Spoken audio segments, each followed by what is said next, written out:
طارق بن زیاد بربر نسل سے تعلق رکھنے والے مسلم سپہ سالار اور بنو امیہ کے جرنیل تھے، جنہوں نے سن 711 میں ہسپانیہ میں عیسائی حکومت کا خاتمہ کر کے یورپ میں مسلم اقتدار کا آغاز کیا۔ انہیں اسپین کی تاریخ کے اہم ترین عسکری رہنماؤں میں سے ایک سمجھا جاتا ہے۔ شروع میں وہ اموی صوبے کے گورنر موسیٰ بن نصیر کے نائب تھے، جنہوں نے ہسپانیہ میں ویزیگوت بادشاہ کے مظالم سے تنگ عوام کے مطالبے پر طارق بن زیاد کو ہسپانیہ پر چڑھائی کا حکم دیا۔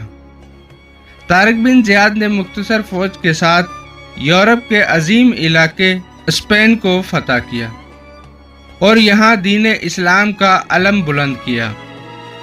اسپین کی فتح اور یہاں پر اسلامی حکومت کا قیام ایک ایسا تاریخی واقعہ ہے جس نے یورپ کو سیاسی، معاشی اور ثقافتی پسماندگی سے نکال کر ایک نئی بصیرت عطا کی اور اس پر ناقابل فراموش اثرات مرتب کیے تھے۔ طارق بن زیاد کی تعلیم و تربیت موسیٰ بن نصیر کے زیر نگرانی ہوئی تھی، جو ایک ماہر حرب اور عظیم سپہ سالار تھے۔ اسی لیے طارق بن زیاد نے فن سپاہ گری میں جلد ہی شہرت حاصل کر لی۔ ہر طرف ان کی بہادری اور عسکری چالوں کے چرچے ہونے لگے۔ طارق بن زیاد بن عبداللہ نہ صرف دنیا کے بہترین سپہ سالاروں میں سے ایک تھے، بلکہ وہ متقی، فرض شناس اور بلند ہمت انسان بھی تھے۔ ان کے حسن اخلاق کی وجہ سے عوام اور سپاہی انہیں احترام کی نظر سے دیکھتے تھے۔ افریقہ کی اسلامی سلطنت کو اندلس کی بحری قوت سے خطرہ لاحق تھا، جبکہ اندلس کے عوام کا مطالبہ بھی تھا۔ اسی لیے گورنر موسیٰ بن نصیر نے دشمن کی طاقت اور دفاعی استحکام کا جائزہ لے کر طارق بن زیاد کی کمان میں 7,000 فوج دے کر انہیں ہسپانیہ کی فتح کے لیے روانہ کیا۔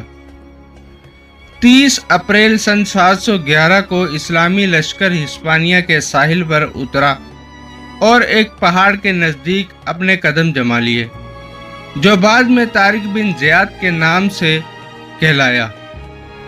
طارق بن زیاد نے جنگ کے لیے محفوظ جگہ منتخب کی۔ اس موقع پر اپنی فوج سے نہایت ولولہ انگیز خطاب کیا اور کہا، ہمارے سامنے دشمن اور پیچھے سمندر ہے۔ جنگ سے قبل انہوں نے اپنے تمام بحری جہازوں کو جلا دینے کا حکم دیا تاکہ دشمن کی کثیر تعداد کے باعث اسلامی لشکر بد دل ہو کر اگر پسپائی کا خیال لائے تو واپسی کا راستہ نہ ہو۔ اسی صورت میں اسلامی فوج کے پاس صرف ایک ہی راستہ باقی تھا کہ یا تو دشمن کو شکست دے دیں یا اپنی جان نثار کر دیں۔ یہ ایک ایسی زبردست جنگی چال تھی کہ جس نے اپنی اہمیت کی داد آنے والے عظیم سپہ سالاروں سے بھی حاصل کی۔ 7,000 کے مختصر اسلامی لشکر نے پیش قدمی کی اور عیسائی حاکم کے 1,00,000 کے لشکر کا سامنا کیا۔ آخر کار دشمن فوج کو شکست ہوئی اور شہنشاہ ایڈرک مارا گیا۔ بعض روایتوں کے مطابق وہ بھاگ نکلا تھا، جس کے انجام کا پتہ نہ چل سکا۔ اس اعتبار سے یہ جنگ فیصلہ کن تھی کہ اس کے بعد ہسپانوی فوج کبھی متحد ہو کر نہ لڑ سکی۔